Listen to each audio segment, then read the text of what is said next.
मेरी मम्मा पापा को ये सुनने को मिला है कि डांस क्यों सिखा रहे हो, ये पैसा रख दो, इसकी डाउरी के काम आएगा। तो मेरी माँ ने यही बोला कि इसका डाउरी इसकी डांस ही है। मैंने स्कूल में बहुत ताने सुने और टीचर्स ने बोला अरे डांसर क्या बनेगी, आर्टिस्ट क्या बनेगी, वो तो पॉपर होते हैं, भिखारी होते हैं, झोला बैग लेके चलते हैं। As a guru also, as a teacher also I am little strict. मतलब जो टिक जाएगा, जो कर जाएगा वही आगे बढ़ेगा। ये भी बच्चों पर काफ़ी पेरेंट्स आते, हाय आपने ज़ोर से बोल दिया, हम तो अपने बच्चे को आवाज़ ही नहीं उठाते। फिर भैया घर पे रखो। जैसे मैंने इश्क किया है कथक से, जो कर पाएगा इश्क वही रहेगा, जो नहीं कर पाएगा चला जाएगा, दरवाजे खुले हैं। Also that Tagore song which goes, যদি তোর ডাক শুনে কেউ না আসে তবে একলা चलो रे। मेरे बर्थडे वाले दिन मुझे पता चला कि मुझे और एक सर्जरी करना पड़ेगा बिकॉज इट्स कैंसर। मैं उस दिन पहली बार रोई थी जानने के बाद कि कैंसर है। 2 सर्जरी के बाद कि मैं बहुत रोई कि मैं क्यों, मैंने क्या किया, मैंने तो कुछ गड़बड़ नहीं किया। तो मुझे जवाब मिला 6 कीमोथेरेपी के दौरान मैंने 15 शोज किए as a election commission state icon. मेरी जब सेकंड सर्जरी हुई और जब मेरे को रात को होश आया, I was full of tubes, यहाँ पे ट्यूब, यहाँ पे ट्यूब, यहाँ पे ट्यूब, यहाँ पे ट्यूब, नीचे ट्यूब, और मेरे पैर नहीं चल रहे थे। मतलब मेरे को उस टाइम में डर सा बैठ गया। And I went live on the Facebook, social media पे कि I am getting my hair shaved off. और ऐसे ही जब मैं मार्केट भी गई तो कोई ना, देखना गंजी आ रही है, देखना गंजी आ रही है। जब आप मौका ही नहीं दे रहे हो न्यू आर्टिस्ट को, फिर वो कहाँ से मिलेगा, वो कहाँ से अपने आप को प्रूव करेगा कि वो भी उतना अच्छा है। खूब लड़ी मर्दानी वो झांसी वाली रानी थी। आपने झांसी की रानी के किस्से तो बहुत सुने होंगे। अगर हम बात करें आज के मॉडर्न ज़माने की झांसी की रानी की, तो ऐसी एक कहानी हम आपके लिए लेके आए हैं। आज की जो हमारी मेहमान हैं, बचपन से 6 साल की उम्र से कथक सीखना चालू किया। बंगाल की धरती में पैदा हुई, ऐसी धरती जहाँ म्यूज़िक का माहौल होता है, संगीत जिसकी धरती में कण-कण में है। घर वालों की तरफ से प्रेशर था कि संगीत सीखें, नृत्य में कुछ नहीं रखा है। पर एक चीज़ जो मैम के लिए हमेशा लाइफ में साथ रही, वो थी ज़िद। ज़िद करो और दुनिया बदलो। इन्होंने घर वालों से ज़िद किया कि मुझे म्यूज़िक में आगे नहीं बढ़ना है, मुझे डांस में आगे बढ़ना है। और फिर लोगों ने ताने दिए, सुनाया कि आर्टिस्ट लोगों के पास पैसा नहीं होता है, इसमें कुछ करियर नहीं बनता है। सबको गलत सिद्ध किया एक टाइम के बाद। पैसा कमाया, फेम कमाया, नाम कमाया। देश ही नहीं, विदेश में भी इन्हें पोलैंड के राष्ट्रपति सम्मान से सम्मानित किया जा चुका है। इसके अलावा इन्होंने पोलैंड, सिंगापुर, मलेशिया, हंगरी, ना जाने कितने-कितने देशों में परफ़ॉर्म किया है। अपना कथक का और भारत देश का नाम रोशन किया है। सब कुछ ठीक चल रहा था, पर एक दिन ज़िंदगी में पता चलता है कि इन्हें कैंसर डिटेक्ट हुआ है। खुद तो हिम्मत नहीं हारी, पर आसपास के सभी घर वाले लोग हिम्मत हार चुके होते हैं। पर इन्हें हिम्मत की ज़रूरत थी, पर इन्होंने बाकी घर वालों को हिम्मत दिया, सबको समझाया। और आपने युवराज सिंह का किस्सा सुना होगा, जैसे युवराज के वर्ल्ड कप में एक कमिटमेंट था कि इंडिया को जिताना है। मैम के लिए भी एक कमिटमेंट था। मैम सन 2019 से दिल्ली इलेक्शन कमीशन की ब्रांड एम्बेसडर रही है। इन्हें कुछ अपने कमिटमेंट से डांस के परफॉर्मेंस करने थे, वो मैम ने पूरा किया। अपनी सर्जरी को 2 महीना के लिए टाल दिया, जो कि डॉक्टर ने बहुत मना किया था। पर जो मैंने बात बोला था कि ज़िद करो, दुनिया बदलो, तो ज़िद मैडम की ज़िंदगी में हमेशा शामिल रहा है।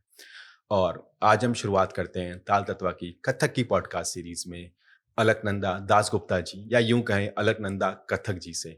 मैम, आपका बहुत-बहुत स्वागत है ताल तत्वा की पॉडकास्ट सीरीज़ में। आपका बहुत-बहुत धन्यवाद, आपने बहुत शॉर्ट टर्म पे हमारा निमंत्रण स्वीकार किया।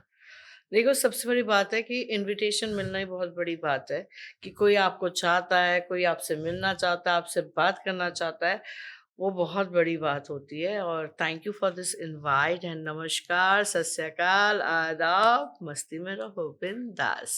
Thank you so much ma'am. Ma'am, शुरुआत करते हैं आपके बचपन की, जो ज़िद आप में रही है बचपन से, आपको डांस ही करना था।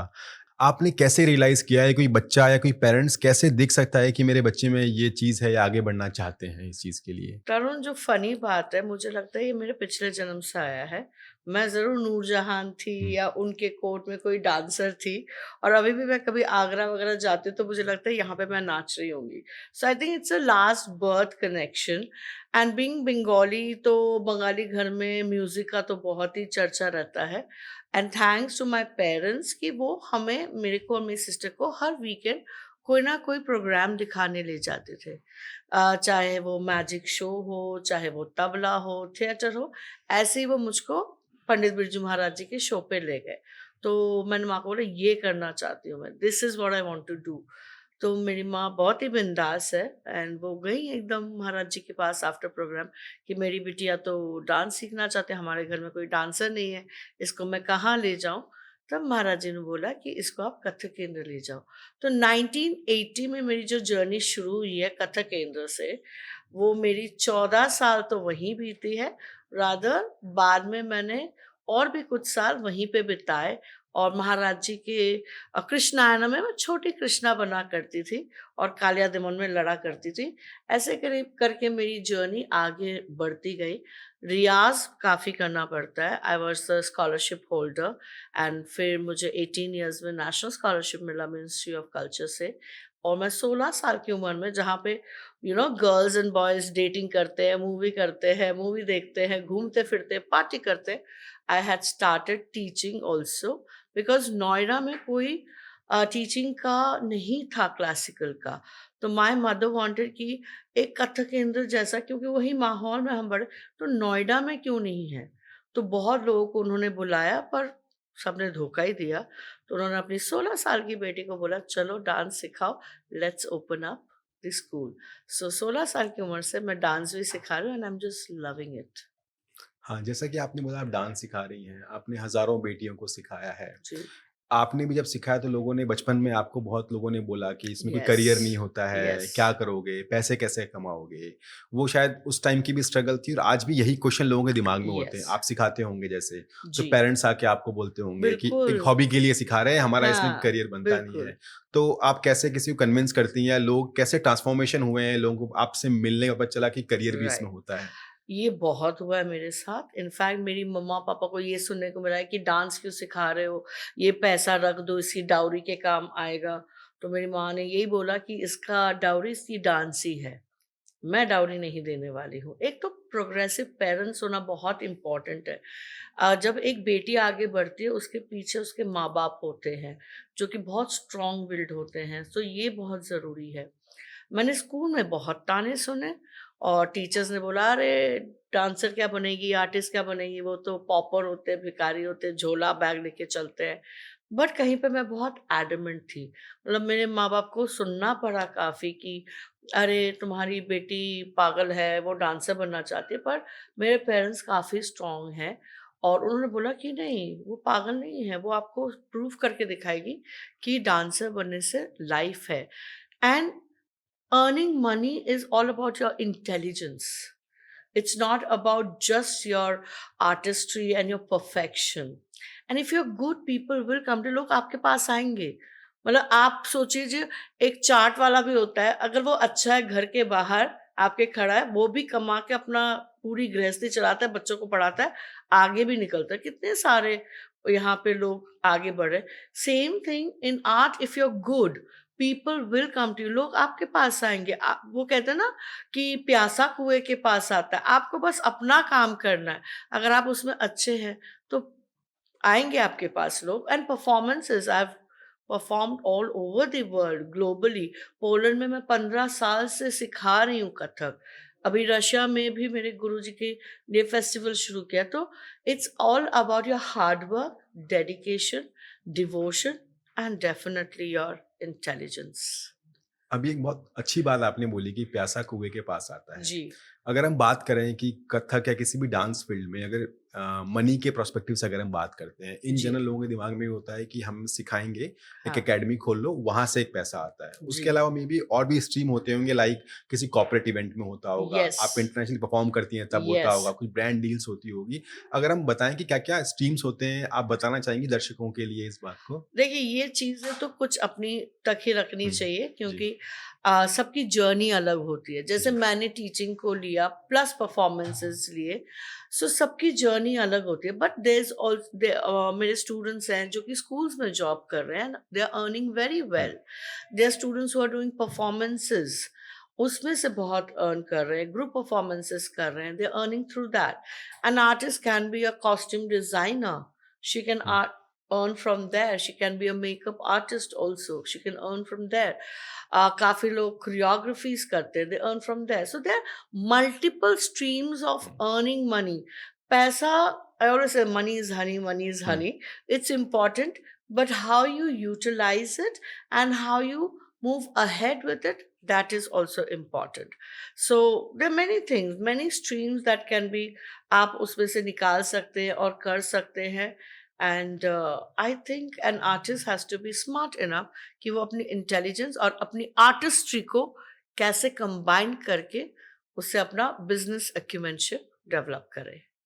जी मैम, बिल्कुल सही बोला आपने। आपने एक बात बोली कि आपने बहुत सारे बच्चों को सिखाया है, जी। हज़ारों आर्टिस्ट को सिखाया है जी। आपने। आप कुछ ऐसी बात बताना चाहेंगी बच्चों के लिए कि एक बच्चे में क्या चीज़ होनी चाहिए इस डांस फॉर्म में आगे बढ़ने के लिए या आप एक चीज़ देखती हैं? मुझे बहुत लोग आके कहते हैं, पेरेंट्स आके कहते हैं कि आप ट्रायल क्लास दीजिए, ट्रायल वो कीजिए। I don't believe in it, because dance is something जो कि आप में ग्रो करता है। आप कोई भी चीज़, बेसिक टैलेंट आपको मिलता है, मतलब मैं डांस में था इसलिए मैं डांस की तरफ आई। किसी का म्यूज़िक की तरफ होता है, किसी का पेंटिंग की तरफ होता है, किसी का ड्रामिंग की तरफ होता है। You have to understand what your child wants. And dance and any of the art, it slowly grows on you. धीरे धीरे, जैसे मैं ये नहीं कहूंगी कि मैं एकदम शुरू से एकदम बहुत अच्छा परफॉर्म कर रही थी, no, it took time. First, second year was easy. Third year it became difficult. So फिर मेरी माँ ने डंडा उठा लिया कि रियाज करो, रियाज करो। एंड व्हेन आई डिड, तो मुझको स्कॉलरशिप मिली। जब 5 साल खत्म हो गए तो एक फाउंडेशन एग्जाम होता है, परफॉर्मेंस, स्टेज परफॉर्मेंस। सारे गुरु बैठे हुए थे, महाराज जी, मुन्ना शुक्ला जी, भारती गुप्ता जी, रेवा विद्यार्थी जी, माया राव जी, मतलब the who's who of the dance field. And I performed and they really loved it. फिर माँ ने कहा अब छोड़ दो, और 5 साल के फाउंडेशन हो गए तो अब छोड़ दो। तब तक वो मेरे अंदर घुस चुका था। So you need to give time, आपको वक्त देना पड़ता है, तभी जाके आप उस चीज को सींच सकते हैं। जैसे एक पौधा आप लगाते हैं ना, तो बीज डालते तो फटक से ऐसे नहीं, it's not a instant coffee और मैगी नूडल्स के इंस्टेंट बन जाएगा। You have to give time to grow. पानी डालो, धूप आने दो, मेन्योर डालो, फिर उसको मतलब अच्छी तरह से उसको पालो, फिर जाके वो बड़ा होके फल देता है। आई थिंक दैट इज इम्पॉर्टेंट। और हर बच्चे का एटीट्यूड अलग होता है, तो इट्स वेरी इंपॉर्टेंट कि गुरु जो है हर बच्चे को अलग डील करे। ऐसा नहीं कि गाय भैंस की तरह चढ़ा दिया कि भैया सब चलो यही रास्ता है। नहीं, हर बच्चे की एटीट्यूड अलग होती है, डिमांड अलग होती है, मेंटल कैपेसिटी अलग होती है, साइकोलॉजिकल कैपेसिटी अलग होती है, फिजिकल कैपेसिटी अलग होती है। So guru has to understand that and then take it forward. जी, अभी आपने एक बहुत अच्छी बात बोली कि 16 साल की उम्र से ही आपने इस बहुत सीरियस ले लिया था, आपको रिग्रेस चालू कर दिया था प्रैक्टिस के लिए। अगर आप प्रैक्टिस की बात करें, आप 40 साल से ज़्यादा से कथक सिखा रही हैं, तो प्रैक्टिस में क्या चेंज आता है? लाइक आपके स्टार्टिंग के 10 साल, 20 साल या अभी आपको बहुत प्रैक्टिस करनी पड़ती है या क्या रहता है नो, जैसे? लाइफ में ना दो टाइम्स हुँ, फेज होते हैं, जोन होते हैं। अ, एक फेज में आपको बहुत मेहनत है, मतलब मैंने 7-8 घंटे का रियाज किया। मतलब मेरे पेरेंट्स सुबह 4 बजे उठा देते थे, हुँ, माँ अपनी पढ़ाई करती थी, my father is a music director, तो वो हवाइन बजाते थे, वो अपना करते थे, मेरी सिस्टर गाने का। तो सुबह 4 बजे से हम लोग शुरू हो जाते थे और 7-8 घंटे रियाज किया है। तो और वो धीरे धीरे वो आपके अंदर इतना घुस जाता है कि later on you eat on that, you know. तो हम लोग मानते हैं, मैं मानती हूँ कि 2 वक्त होता है, 2 टाइम जोन। एक वक्त आपको बहुत मेहनत करना होता है और एक टाइम पे आपको आराम करना होता है, आप हुँ, इंजॉय कर रहे होते हो। अगर आपने जवानी में मेहनत कर ली, बचपन हुँ, और जवानी में मेहनत कर ली, तो आपका बुढ़ापा बहुत अच्छा होता है, बहुत आराम सुकून का होता है। पर आपने अगर जवानी में मेहनत नहीं की, आपने ऐश किया, सिर्फ ऐश किया, तो फिर बुढ़ापे में मेहनत करनी होती है। तो ये अच्छा होता है कि जो आपका वक़्त मिलता है शुरू में, जहाँ पे आपके पास ताकत है, जहाँ पे आपके पास वक़्त है, जहाँ पे आपके पास कोई रिस्पॉन्सिबिलिटी नहीं है, आप उस टाइम पूरा अपना रियाज़ करो, मनन करो, गुरु से पूछो, जो करना है उसमें डाल दो। फिर आपका जो बाद का phase after 40 phase, it becomes very sweet. It's like a honeymoon with yourself. जी, अभी आपने बोला कि तूफ़ान से पहले ही तूफ़ान की तैयारी कर लेनी जी, चाहिए। अभी आप बहुत सारे मंच पे परफ़ॉर्म करती हैं देखा जाए तो। जी। तो आपकी तैयारी सपोज़ आज भी आप किसी इवेंट के लिए कोई थीम बना के तैयारी करती हैं या प्रिपरेशन कैसा रहता है? बहुत रिग्रेस रहता है आर्टिस्ट आपको म्यूज़िक ये चाहिए। क्या ये तैयारी बिल्कुल। किस तरीके की रहती है आज भी आपकी? जैसे मेरा हर साल एक प्रोडक्शन आता है, जी, जैसे last it was Chandni, this it's called Laal Ishq, 5th of November कमानी ऑडिटोरियम में होने वाला है। It's like 9 months of pregnancy.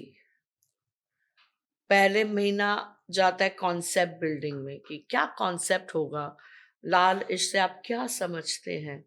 फिर दूसरा महीना जाता है म्यूजिक बिल्डिंग में, क्योंकि every music has to be different and it should be connecting to the theme, कि आप जो कहानी कहना चाहते हैं उसके साथ जुड़ना चाहिए। उसके बाद आप मानोगे नहीं तरुण, हमने अभी से रिहर्सल शुरू कर दी हैं। I am coming from, it's a Sunday, हुँ। और मैं रिहर्सल्स करवा के आ रही हूँ। सुबह 10 बजे से रिहर्सल चली है 1 बजे तक, फिर मैं आपके पास पहुँची हूँ। So like my students and मेरे कोलीग्स यही कहते हैं कि दीदी की प्रेगनेंसी शुरू हो गई है, 5th नवंबर को डिलीवरी है। तो आप ये सोचो, एक कॉन्सेप्ट को लेके दिन-रात सोचना, करना, नाचना, ये जाता है एक डांस के पीछे। ये जुनूनियत है, जुनूनियत है। बहुत पागलपंती की जुनूनियत है, पर इस जुनूनियत में ना एक सूफीज़्म है। There is a spirituality also. You connect somewhere else, कहीं और ही कनेक्शन होता है। For me, dance is God, God is dance and dance is my medicine. जी, आपने अभी एक बात बोला कि आपकी मम्मी ने आपको कुछ डंडा लेके पड़ गई। जी। तो बेसिकली अगर हम पेरेंटिंग की बात करते हैं, हुँ, तो आजकल के पेरेंट क्या ज़्यादा सॉफ्ट हो गए हैं बच्चों के लिए या जो प्रैक्टिस आपने बोला कि 7 घंटे आपने रियाज़ किया, हुँ। उसके लिए बच्चा ईज़िली नहीं आएगा। आपको उसको फ़ोर्स जी, करना पड़ेगा इनिशियल यस। लेवल पे, देन उसका इंटरेस्ट जगना चालू होगा। ज तो पेरेंटिंग के बारे में आज के ज़माने में आप क्या कहना चाहती हैं? डेफ़िनेटली वो ज़माना नहीं रहा, क्योंकि जो मेरे पेरेंट्स का टाइम था या मेरे गुरुओं का टाइम था, वो ज़माना नहीं रहा। बट स्टिल आपको थोड़ा-सा कड़क होना, as a guru also, as a teacher also I am little strict. मतलब जो टिक जाएगा, जो कर जाएगा, वही आगे बढ़ेगा। ये भी बच्चों पर, काफ़ी पेरेंट्स आते हैं, "हाय! आपने ज़ोर से बोल दिया, हम तो अपने बच्चे को आवाज़ ही नहीं उठाते।" फिर भैया घर पे रखो, फिर हमारे पास मत लाओ। फिर आप उन स्कूल्स को ढूँढिए जहाँ पे आप इसको हॉबी लेंगे। मेरे लिए ये तो मेरी ज़िंदगी है, तो मैं उसको उसी तरीके से दूँगी ना जिस तरीके से मैंने इश्क किया है कथक से। जो कर पाएगा इश्क वही रहेगा, जो नहीं कर पाएगा चला जाएगा, दरवाज़े खुले हैं। तो थोड़ी स्ट्रिक्टनेस भी चाहिए, थोड़ी-सी मैनिपुलेशन भी चाहिए, थोड़ी-सी बहुत सारा प्यार चाहिए, वो थोड़ा नहीं, वो बहुत सारा प्यार चाहिए, तो सब जुड़ भी जाते हैं। I have more than 3000 students in last 40 years and बहुत सारे लोग बहुत जगह पे काम कर रहे हैं ग्लोबली। इंडिया में तो कर भी रहे हैं, और यूएस में, कनाडा में अभी भी नाच रहे हैं, जुड़े हुए हैं, एम्स्टर्डम में, तो पोलैंड में। सो आई एम नॉट रिग्रेटिंग, मतलब मुझे तो बहुत ही मतलब क्या खुशी है, यश है कि I am a dancer, I am an artist. और कहीं पे हम लोगों की मेहनत से, देखिए हमारे गुरुओं ने किया तो हमको मिला, हमने किया तो दरवाजे और रास्ते और खुल गए यंगर जनरेशन के लिए। तो जितना आप करोगे उतनी इसमें प्रॉस्पेरिटी है। अभी आपने बहुत अच्छी बात बोली, इश्क और जुनून। या और आपने एक बात ये भी बोली कि आपने मोर देन 3000 बच्चियों को सिखाया है, जी, बच्चों को सिखाया जी। है। किस बच्चे की जर्नी आपको बहुत इंस्पायर की हो? आपने स्टार्टिंग से उसका स्ट्रगल करते हुए देखा है, कुछ हुँ। नहीं था या काफ़ी आगे बढ़ा देखो, और माँ आज से बहुत ये अच्छा बात बन चुका पूछना है। बहुत गलत है। मेरे लिए मेरे बच्चे मेरे बच्चे, I am like the mother, जी। गुरु एक माँ के जैसे। तो ये तो मैं नहीं कह सकती कि कौन किसकी जर्नी अच्छी रही, क्योंकि सबकी अलग अलग जर्नी रही है। But I am proud of all my students, जैसे गरिमा श्रीवास्तव है, मिनोती सिकदार है, they are teachers in their own respect. Performing में तमन्ना टिक्कू कर रही है, सौम्या शुक्ला कर रही है, दिव्या रतूरी, दिविता कोचर कर रही है पोलैंड में। फिर आप अगर मैं देखूं, इस तरह रीमा है, एंड ऐसे करके सारी उंगलियां भर जाएंगी। तो बहुत सारे, नंदिनी खट्टर है, किशिका महाजन है, अदिति बहार, वितास्ता, ईशा भाटिया। सो इतने सारी आर्मी मैंने तैयार की है। बुलबुल एट सिंगापुर। तो इतनी सारी आर्मी मैंने तैयार करनी है ना। तो वो कहते हैं ना कि I started the journey alone, but now it's a blissful crowd behind me. So जो कारवां है वो बढ़ता ही जा रहा है। पर also that Tagore song which goes, যদি তোর ডাক শুনে কেউ না আসে, তবে একলা চলো রে, একলা চলো, একলা চলো, একলা চলো, একলা চলো রে, যদি তোর ডাক শুনে কেউ ना আসে, তবে একলা चलो रे। सो जो भी है आपकी मंजिल ना, आप अकेले ही शुरू करो। जिनको जुड़ना होगा जुड़ जाएंगे, जिनको छटना होगा वो छट जाएंगे।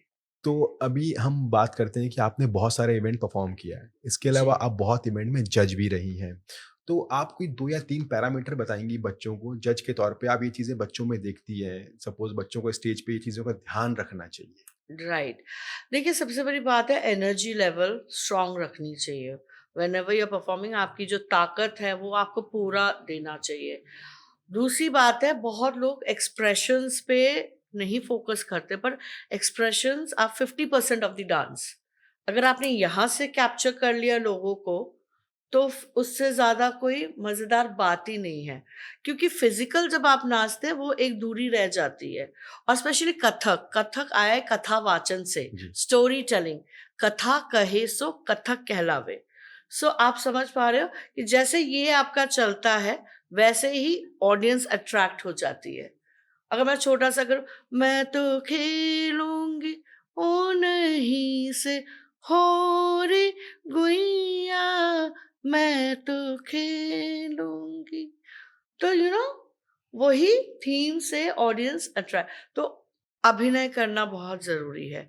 And then you should be happy, it should be happy personality. And बहुत इंपॉर्टेंट है कि कॉस्ट्यूम में ध्यान दे, आहार्य, आपकी हुँ। ज्वेलरी, आपका costume. And lastly it's your involvement. जितना आप उसमें रूह ला सकते हैं, सोल, उतना खूबसूरत। जी, अभी आपने बात बोली कि 50% is all about expression. Yes. तो अगर हम बात करें कथक में तो हाव-भाव का बहुत महत्व है। जी। तो अगर हम बात करें कि आपको एक ही एक्सप्रेशन सपोज़ क्रोध करना है, अगर कोई हाँ। मेल क्रोध करता है, फीमेल क्रोध करता है, कोई भी हाँ। एक्सप्रेशन आप बताना चाहेंगी हमारे ऑडियंस के लिए कैसे इम्प्रूवमेंट कर सकते हैं? देखिए, हुँ। अगर फीमेल का करो तो Durga will be a little down and you know body posture. जब ये शिवा होगा तो अलग हो जाएगा। कृष्ण का तो क्रोध देखा ही नहीं है। अगर माँ नाराज होती है तो माँ बोलती है। अगर फादर नाराज होते हैं, so the whole personality changes. It's just not about your face. उसमें आपका बॉडी एक्शन, बॉडी का रखाव, बॉडी आप कैसे आगे ले जाते हैं, या कितना आप ये खोलते हैं, आंखें खोलते हैं, या कितना प्यार से भी डांट सकते हैं। जैसे माँ करती है कृष्ण के लिए, यशोदा का गुस्सा प्यार वाला, फिर खिला भी रही है, आ जा बाबू खा ले मक्खन। ये सारी चीजें बहुत मैटर करती हैं। अभी आपने बात की कृष्णा की, यशोदा की, माँ की, पिता की। आप अपने बच्चों के लिए माँ भी हैं, पिता भी हैं। जी। आप एक सिंगल मदर हैं। उस जर्नी के बारे में बताइए कितना टफ रहता है आपके लिए दोनों चीज़ों को मैनेज करना, प्रोफेशनल लाइफ, माँ का रोल, पिता का रोल? उसमें मैं काफ़ी क्रेडिट दूँगी मेरे पेरेंट्स को, जो कि जिन्होंने मेरे बच्चों को बहुत अच्छी तरह सँभाला। Although I stay in my own home and my sons have grown up with me, और हम बहुत घूमे हैं। देखो, जिस चीज़ से आप प्यार करते हो ना, जैसे मुझे अपने बच्चों से इश्क है, प्यार है, तो वो चीज़ मुझे डिफ़िकल्ट नहीं लगती है। जितनी भी मेहनत गई है, जितना भी मैंने काम किया है, मैंने कैंसर के दौरान भी काम किया है, कीमोथेरेपी के दौरान काम किया है और हम बहुत घूमे भी हैं। उन्होंने 10th-12th सब किया। अभी मेरे छोटे वाले बेटे का 12th का मैथ्स का पेपर कल ही हुआ है। जब आप किसी से प्यार करते हो ना, उसमें दिक्कत कोई बात ही नहीं होती, वो मुश्किल ही नहीं होता। मुझे कभी भी सिंगल पेरेंट होना मुझे कभी भी डिफ़िकल्ट नहीं लगा, बिकॉज़ मेरे बेटों को मेरे से प्यार है और मुझे उनसे प्यार है। मेरे पेरेंट्स ने बहुत सपोर्ट किया एंड सेकंडली मेरी जो बेटियाँ हैं, I call them dance daughters, उन लोगों ने मुझे बहुत सपोर्ट किया और वो उनके साथ ही बने रहे। तो मुझे कहीं पे भी कोई कमी नहीं लगी। So it is also that ये बहुत इम्पोर्टेंट है कि the woman understands her self respect and dignity. और हम मदर्स की ड्यूटी है कि हम अपने बेटों को सही बड़ा करें, उनको सही चीज़ सिखाएँ, to respect the woman, just not a mother but a friend also. बहन को भी, अपनी बीवी को भी हम जैसा अपने बेटों को बड़ा करेंगे, उतनी ही सेफ दुनिया हम अपनी बेटियों के लिए बनाएँगे। सो मुझे डिफ़िकल्ट नहीं लगा कहीं से भी। मैंने तो बहुत एन्जॉय किया ये जर्नी। मेबी अगेन मैं यही बोलूँगी, डांस ने मुझे वो पावर दिया और वो मेरे साथ हर जगह गए हैं। मेरे सारे परफ़ॉर्मेंसेस, चाहे वो इंडिया में हो, दिल्ली में हो, पोलैंड में हो, फ्रांस में हो, बुडापेस्ट में हो, कहीं पे भी दुनिया में भी हो, मैं उनको लेके गई हूँ। क्योंकि आई फ़ील, मुझे लगता है जो दुनिया है एक खुली किताब है। आप कमरे में कितना पढ़ सकते हो? जब आप ट्रैवल करते हो, आप कल्चर्स के साथ मिक्स होते हो, आप जगह देखते हो, वहाँ की हिस्ट्री आपको पता चलती है। आपको वहाँ के खाने का लहज़ा पता चलता है। आपको फ्रांस में जाके बोलना ही पड़ेगा कि थैंक यू और लाइक दैट, उनकी लैंग्वेज थोड़ी-थोड़ी उठानी पड़ेगी। तो I think that is fun, that is education. So उस वे में I think I've enjoyed the single motherhood with my sons. जी, हाँ, बिल्कुल सही बात बोली है आपने। अगर हम बात करते हैं सब कुछ ठीक चल रहा होता है, एक दिन जी, पता चलता है कि आपको सडन से कैंसर के बारे में पता जी, चला जी, है। जी, आज की हमारी थीम भी है कि कथक से कैंसर की ओर। तो उस जी। जर्नी में आपने क्या चीज़ मिस की कि ये चीज़ मुझ में इम्प्रूव हुआ या ये चीज़ की कमी आपको बहुत महसूस हुई या ये मुझे इम्प्रूव करना है, ऐसा कुछ? देखो, अगेन अगर मैं बोलूँगी, आई am very passionate about life. मुझे ज़िंदगी से इश्क है, मुझे लोगों से इश्क है और मुझे लगता है कि स्ट्रगल्स आपको और स्ट्रॉन्ग बनाते हैं। तो again for all the ladies, जैसे आप 35-40 के आसपास हो जाए, प्लीज प्रायोरिटाइज योरसेल्फ और अपना मेडिकल चेकअप जरूर करवाएं, क्योंकि अभी मेनोपॉज और जल्दी आ रही है बिकॉज ऑफ द स्ट्रेस। दुनिया में जो स्ट्रेस है, जो फूड क्वालिटी है, या जिस भी वजह से, बहुत इम्पॉर्टेंट है कि लेडीज अपना जो मेडिकल चेकअप्स है वो टाइमली करवाएं। तो वैसे I was going through menopause and after, मतलब 5 दिन बाद मैंने देखा मुझको स्पॉटिंग हो रही है, 10-12 दिन। मुझे लगा ये थोड़ा सा अननेचुरल है, तो मैं भागी, मैंने गायनेक को दिखाया। तो उन्होंने कहा इमीडिएट सर्जरी। सिटी स्कैन हुआ था, उसमें दिख गया था ट्यूमर है। तो उन्होंने बोला इमीडिएट सर्जरी। पर मेरी शो आ रही थी, जो कि मेरा बहुत बड़ा प्रोडक्शन था महाराष्ट्र। तो मैंने कहा नहीं, अभी तो मुझे नाचना है, तो मैं चुप हो गई, मैंने किसी को कुछ नहीं बताया। अप्रैल में मुझे पता चल गया था, 22, कि मेरे को ट्यूमर है। एंड देन 7th मई को शो खत्म हुआ, बहुत सक्सेसफुल रहा महाराष्ट्र। एंड फिर मैंने अपने पेरेंट्स और अपनी फ्रेंड गौरी दिवाकर को बताया कि मेरे को ऐसा ट्यूमर है। कहते हैं नाच रही हो, तुमको कहा डॉक्टर के पास होना चाहिए। तो फिर डॉक्टर्स दिखाए मैंने, सेकेंड ओपिनियन लिया एंड 24th में I got myself operated, laparoscopy हुआ फोर्टिस में। एंड मेरे साथ मेरी फ्रेंड गौरी दिवाकर, दीपिका गोयल, भारती, रश्मि भाटिया एंड मेरी सिस्टर, सब थे। एंड जब डॉक्टर निकल के आई, उन्होंने कहा कि this is not normal tumour. फिर चेकअप के बाद पता चला कि उसमें कैंसर था। सो बहुत इम्पॉर्टेंट होता है कि लेडीज़ फटाफट अपना कॉल ले और मेडिकल चेकअप्स कराए। फिर मुझे सेकंड सर्जरी हुआ, उसके लिए भी मैंने 15 दिन डिले किया। डॉक्टर कनिका बत्रा बहुत नाराज हुई, कहते you are mad, you want to dance and you have cancer, you should go for the surgery first. मैंने कहा नहीं, मुझे 2 शोज बाकी है, मैं उसको कंप्लीट करके ही मैं सेकंड सर्जरी जाऊंगी। सो मान के मेरे बर्थडे वाले दिन मुझे पता चला कि मुझे और एक सर्जरी करना पड़ेगा बिकॉज इट्स कैंसर। पर मैं तो जिद्दी, वैसी जिद्दी, आपने शुरू में बोला है कि जिद में तो मैं एकदम माहिर हूँ। तो मैंने I used dance as my tool of strength. मुझे डांस ने ही शक्ति दी, और 2 शोज मैंने और किए, और उसके बाद 17 अगस्त 22 में मेरा सेकंड सर्जरी हुआ। और आई थिंक ऋचा अनिरुद्ध जी की पूजा थी, यस, गणेश उत्सव जिसपे उन्होंने बुलाया था, 12 दिन बाद ही था। तो मेरे स्टिचेस लगे हुए थे, स्टेपल्स थे 36, और मैं उस दिन पहली बार रोई थी जानने के बाद कि कैंसर है, 2 सर्जरी के बाद, कि मैं बहुत रोई कि मैं क्यों, मैंने क्या किया, मैंने तो कुछ गड़बड़ नहीं किया। तो मुझे जवाब मिला कि तुम नहीं तो कौन? क्या तुम्हारे पेरेंट्स को होता? नो। तुम्हारे बेटों को होता? नो। तुम्हारे फ्रेंड्स को होता? नो। तुम्हारे स्टूडेंट्स में से कोई, किसी एक को भी आप उंगली रखो और बोलो कि मेरे को नहीं होता पर इसको होता। I said no. सो मुझे समझ में आ गया कि शायद भगवान को पता था कि मेरे में इतनी स्ट्रेंथ है, क्योंकि मैंने, जब मुझे कैंसर का पता चला, आपको पता है कि हर कोई छुपाता है, जी। मैंने नहीं छुपाया। मेरे बर्थडे वाले दिन मैंने पूरा पोस्ट लिखा कि I have cancer and I am going to fight it. और उसको मैंने एज कैजुअल लिया जैसे कि एक वायरल फीवर होता है। जी। आप किसको तवज्जो दोगे? Hmm. What is important for you, life और cancer? So I give importance to life. मेरे लिए जिंदगी इश्क है, मेरे लिए मेरी जिंदगी इंपॉर्टेंट है, तो मैंने उसको जिया। आज आँख खोलिए, आज मैं जिंदगी को सेलिब्रेट करूंगी। सबने मरना है, that is the ultimate truth of life. ये सबकी एक डेट डाली हुई है कि भाई अब बस सांसें बंद होने वाली। आज तो सांस ले रही हूँ ना, आज मेरी आंखें खुली है, तो why not live it beautifully? क्यों मैं उसको सेलिब्रेट ना करूं?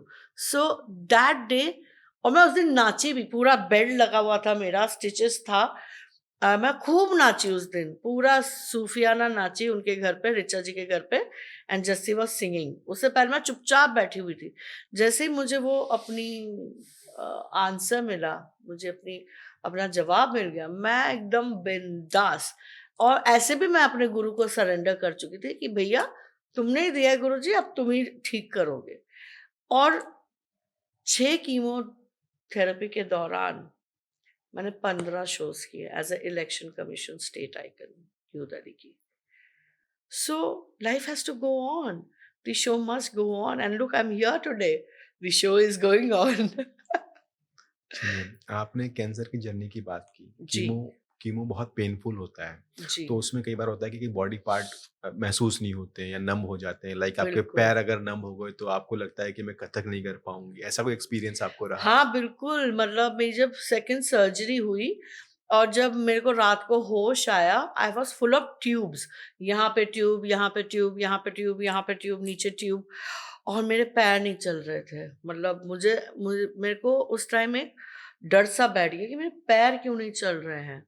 और मैं सोच रही हूँ रात भर अकेले उस आईसीयू में कि कैसी होगी ज़िंदगी। अलकनंदा, ऐसे तुम लेटी नहीं रह सकती हो।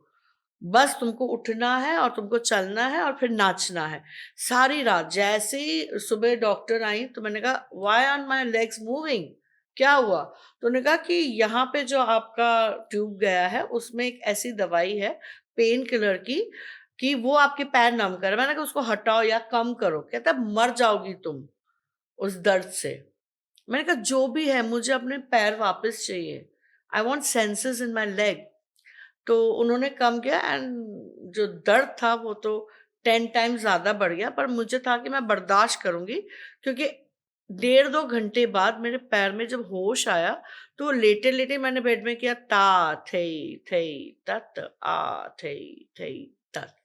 That was my first victory over life.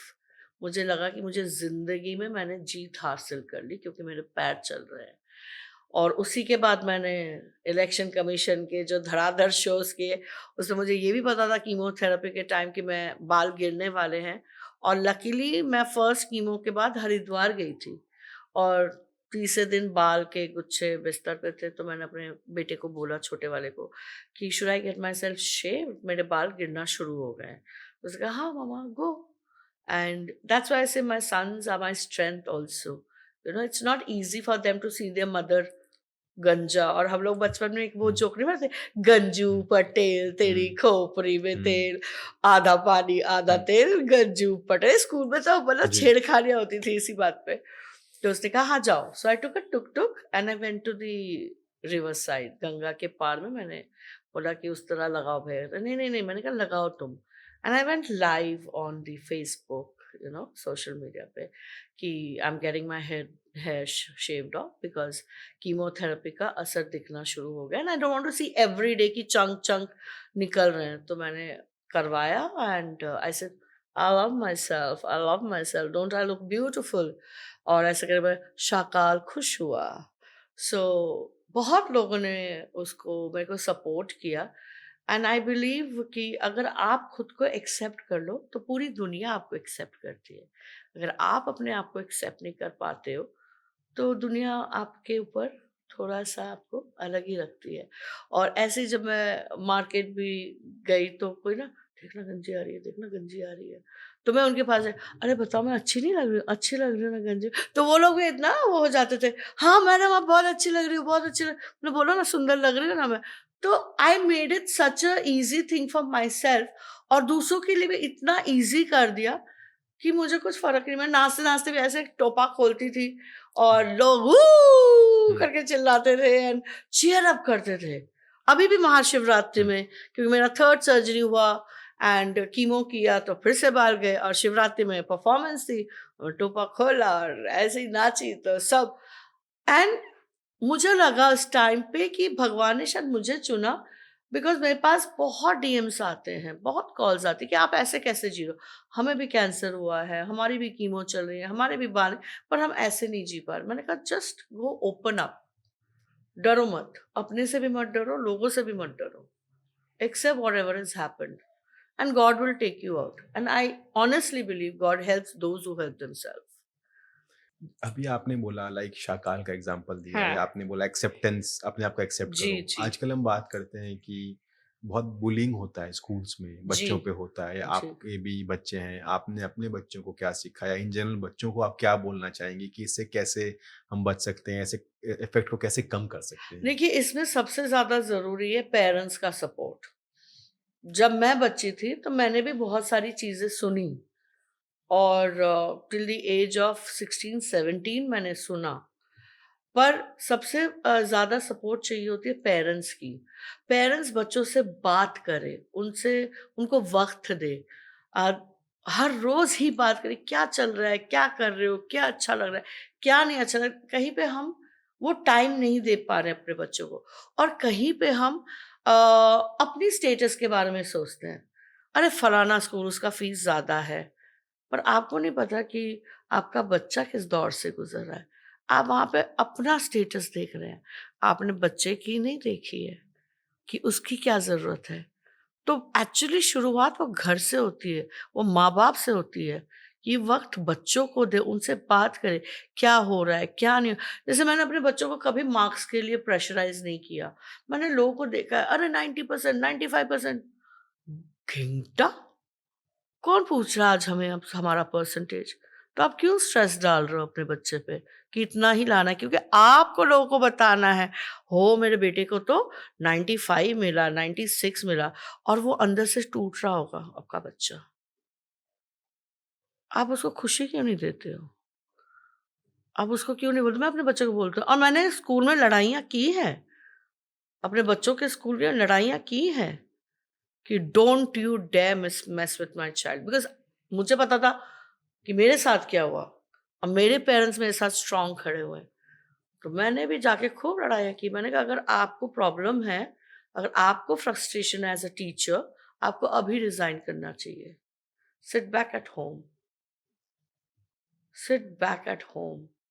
हम अपने बच्चे को आपके पास भेजते हैं, पैसा भी देते हैं, आपकी सैलरी भी वहीं से आती है, जो आप घर ले जाती हैं। So you have no right कि आप मेरे बच्चे को बुली करें। तो ये बहुत इंपॉर्टेंट है कि पेरेंट्स अपने बच्चों से बात करें और उनको भी सिखाए कि जवाब दो वापस, जवाब दो। एक थप्पड़ मारा तो दो घूंसे मार के आओ। Like my little son, he was little overweight, तो उसको कोई बच्चा धक्का देता था या कुछ बुलाता था, तो उसको वो लगता था। मैंने कहा अगर तूने उसको वापस नहीं दिया ना, ये करते रहेंगे। तो उसने एक बार ऐसा धक्का मारा कि वो बच्चा एकदम डेस्क के ऊपर, कहता आइंदा से अगर तूने किया ना, तू देखियो। And then I went and spoke to the teacher also. आप बच्चे को शक्ति दो कि मैं हूं तेरे पीछे, चल।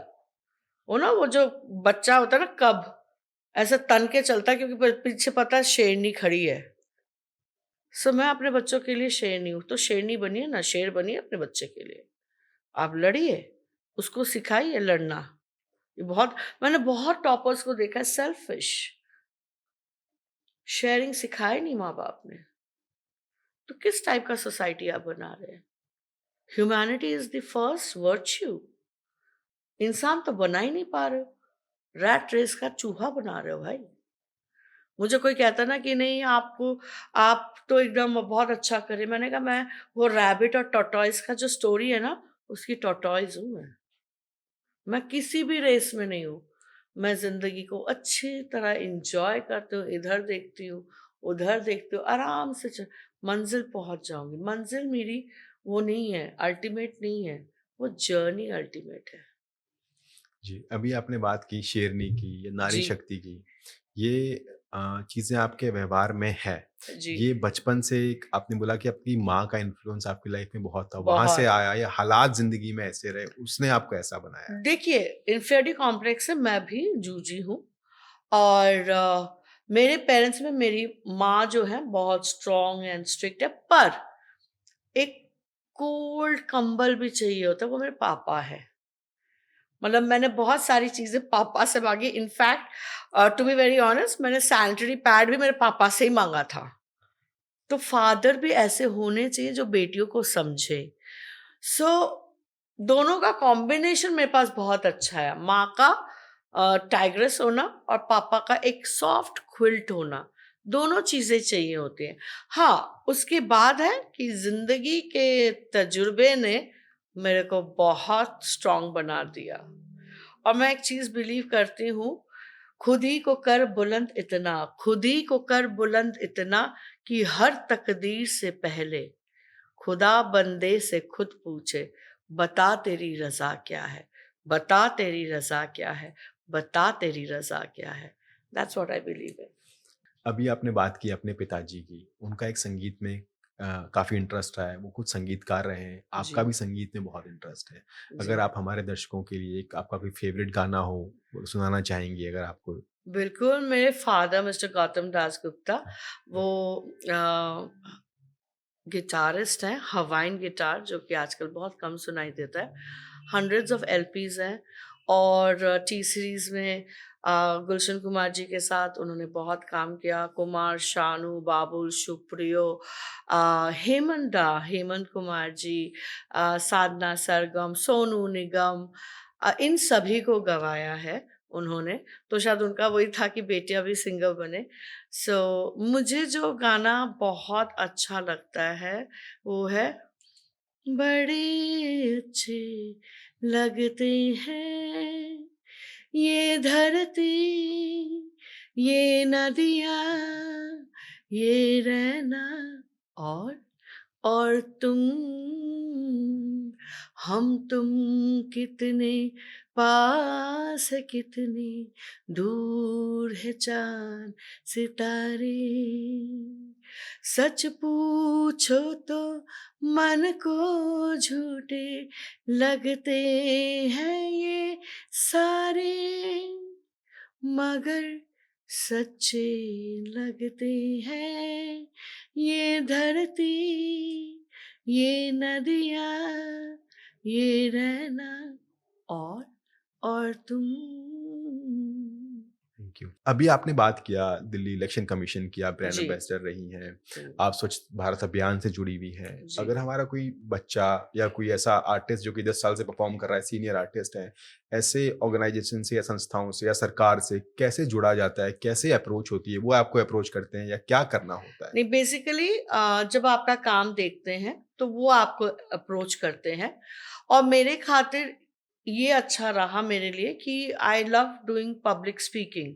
तो जब उन्होंने मुझे बुलाया इसके लिए, इलेक्शन कमीशन के लिए, तो हमारी काफ़ी परफॉर्मेंसेस, तो मेरा जो काम है वो है कॉमन सिटीजन को वोटर्स में कन्वर्ट करना।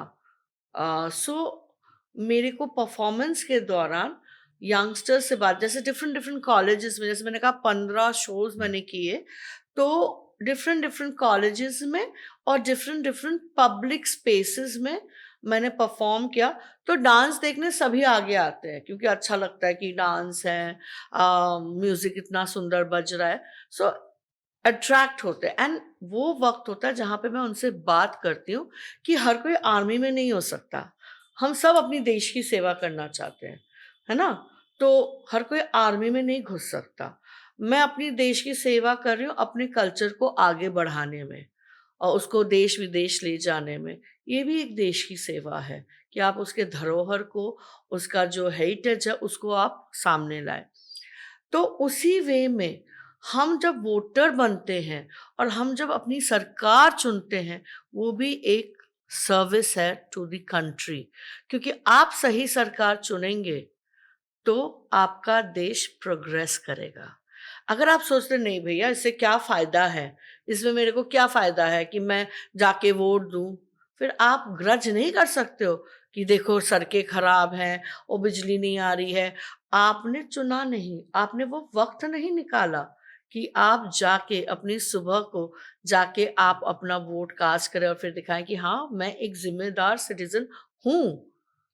देन आप निराश होना बंद हो जाइए, आप कंप्लेन मत कीजिए क्योंकि आपने अपनी ड्यूटी नहीं की। सो एवरीबॉडी, सारे लोगों को मेरी ये विनती है कि प्लीज वोट डालें, बिकम अ वोटर। 18 साल की उम्र से आप वोट कर सकते हैं, मतलब इंडिया में तो क्या प्रिविलेज है कि आपको वोटिंग का राइट दिया जा रहा है। एक दो कंट्रीज में तो पुराने टाइम में लेडीज को वोट ही नहीं करने दिया जाता था। जी। जो आपको अधिकार बिना छीने मिल रहा है, उस अधिकार का भी आप प्रयोग नहीं कर रहे हैं, तो आप किस बात की कंप्लेन करेंगे? पहले आप अपनी ड्यूटी करो, फिर अपनी रिस्पॉन्सिबिलिटी निभाओ, फिर आप कुछ बोल सकते हो।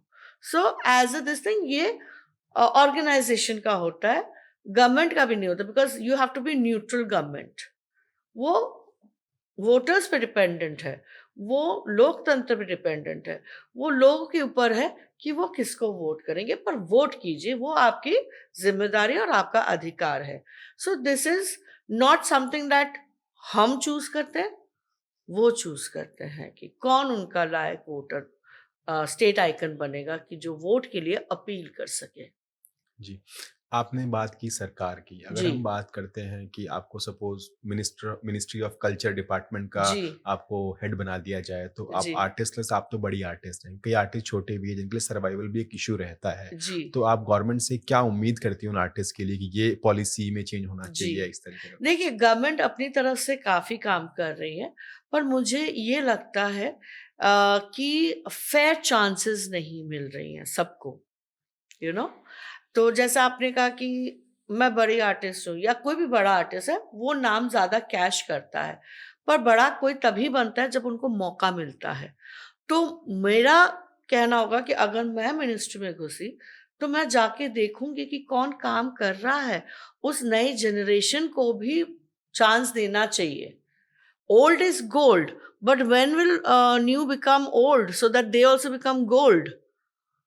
तो सोना तभी बनता है ना, हीरा तभी बनता है जब वो तराशा जाता है। जब आप मौका ही नहीं दे रहे हो न्यू आर्टिस्ट को, फिर वो कहाँ से मिलेगा? वो कहाँ से अपने आप को प्रूव करेगा कि वो भी उतना अच्छा है?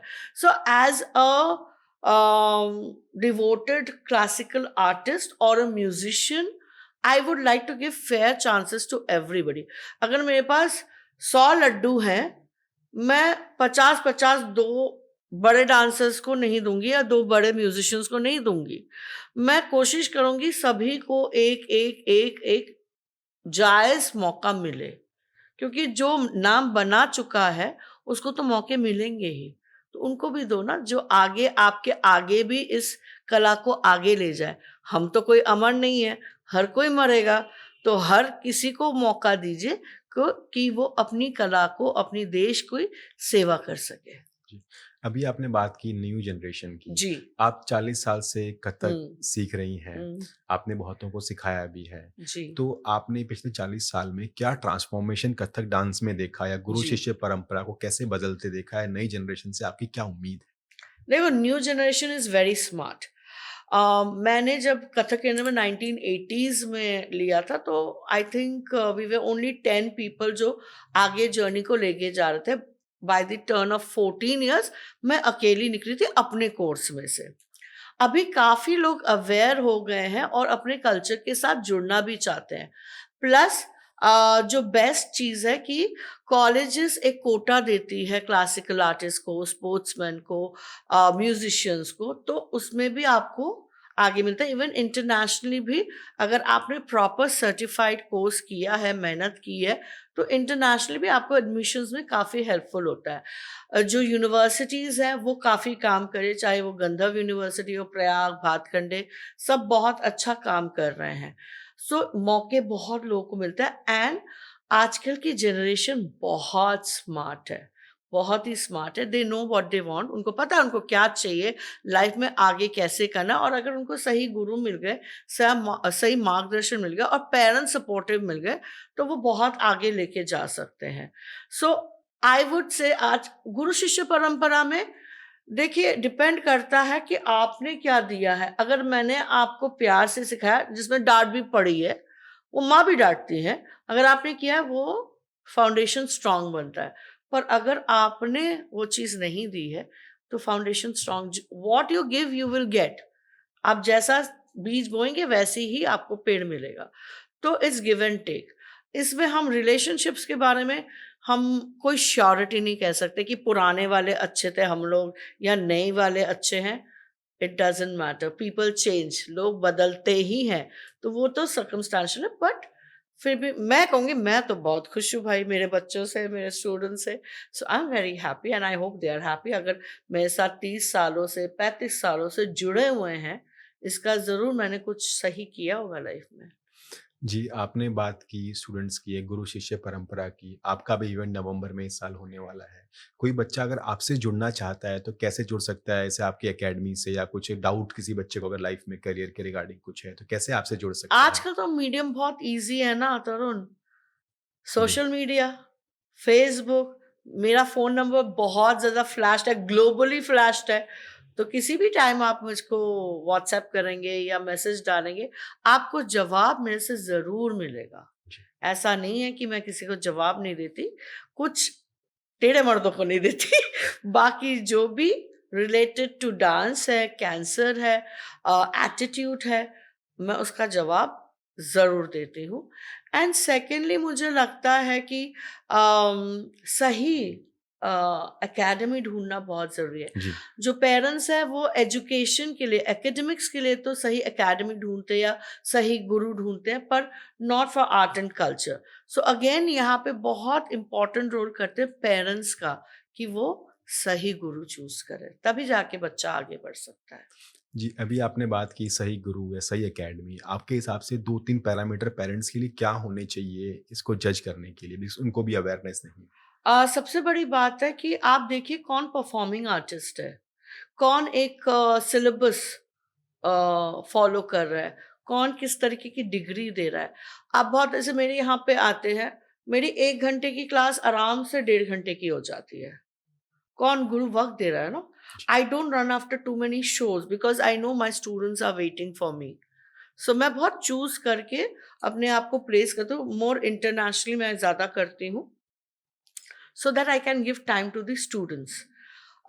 फिर जैसे मेरे सीनियर स्टूडेंट्स हैं, वो तो 3-3 घंटा, 4-4 घंटा नाचते हैं।